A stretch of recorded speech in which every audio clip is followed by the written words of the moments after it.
There are very few things that help me to feel calm, cool, and collected while I'm in the trenches working on this dissertation. And one of those things is making fun of people and pointing out how they're wrong and how I'm right and how I'm smarter. So I'm going to do that for you today. Welcome back to the channel. My name is Megan Maldonado, and I'm going to react to some online pop medieval history, and we're going to see what people are getting right, what people are making weird, and what's just flat out bogus. Here's every crime and punishment from medieval Europe. 1. Being a very chatty woman. If you were a woman who ran her mouth a bit too much, you'd be put in the scold's bridle, a heavy metal device which clamps around the head with spikes in the mouth to prevent you from speaking and spreading your filthy gossip any further. Stop. 2. Witchcraft and blasphemy. For this you'd be tortured with the pear of anguish. This was a pear-shaped device that was inserted into a very intimate place of the back.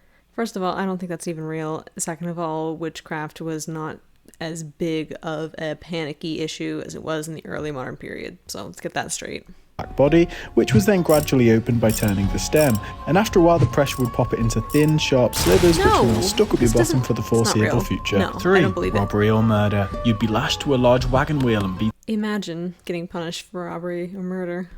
with a club. Your broken body would then be braided into the wheel and erected on a mast where you'd be left to the mercy of birds, decay and insects. 4. Just a generally offensive act. If you'd done something that the Catholic Church found offensive and needed to perform penance, you had to pretend to be a ghost. No, stop. Okay, no, stop. I'm not even gonna watch the rest of this. It's not real.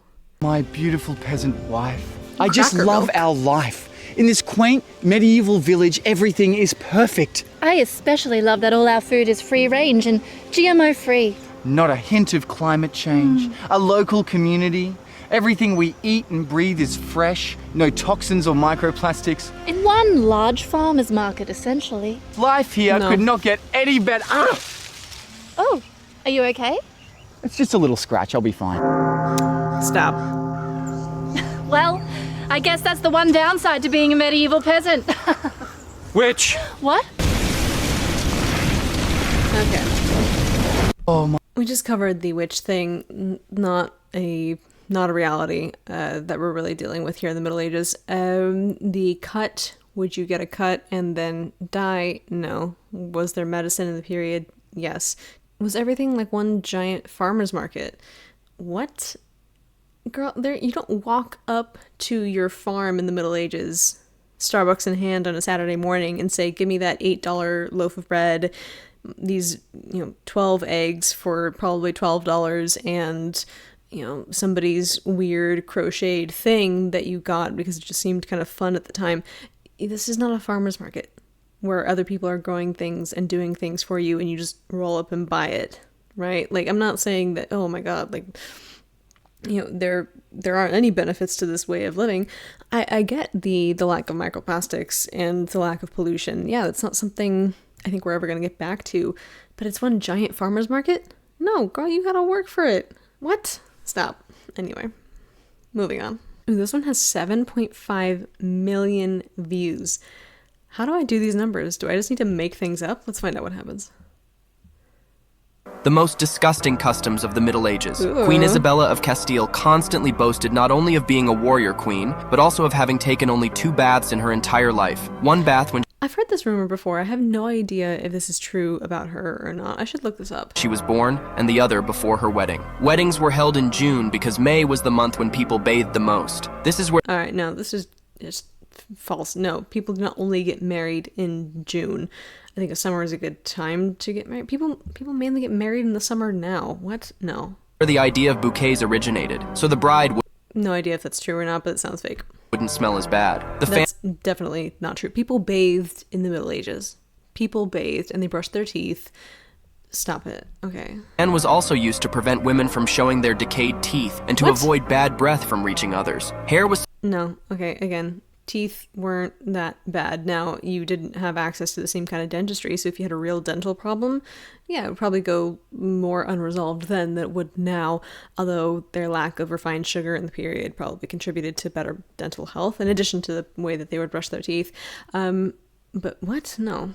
supposed to be as long as possible, and the oilier the better. Typically, tiaras and hats were also worn to hide lice and prevent them from falling into food. What? So you're telling me that every woman in the period was wearing a tiara so that it could hide lice? How would it even hide lice?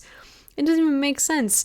So it wouldn't fall into your food. How is a tiara going to even stop that? If you have so much lice, in your scalp that it's falling out, ain't no way a tiara is going to be able to keep that from falling into your food. It's so gross. It's not true. What even is this? These aren't even medieval images. Then, the more rotten and yellow your teeth were, the richer you were. This indicated that you had access to sugar, which was very expensive at that time. On top of all this... Okay, no.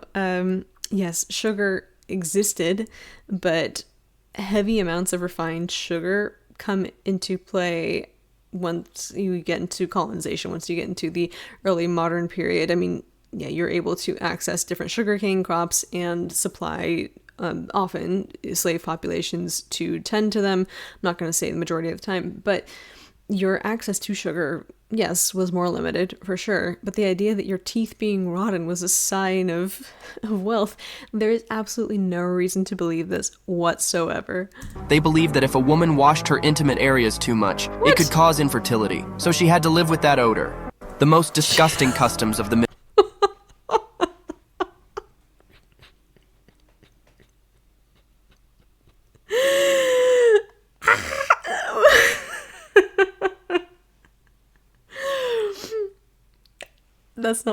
That's not true. Alright, I think I gotta cap it off there. That was too much at the end. Don't watch these shorts. They're not informative. They're not helpful. They are hilarious, but they're not true. I can't even be mad that one had 7 million views and change, because that's the hardest I've laughed in a little while. So, yeah, good for you, account that's just making things up to get lots of money. Maybe I should do that, but no, I'm just gonna keep grinding away. Thank you for watching, and I'll catch you in the next video. Bye.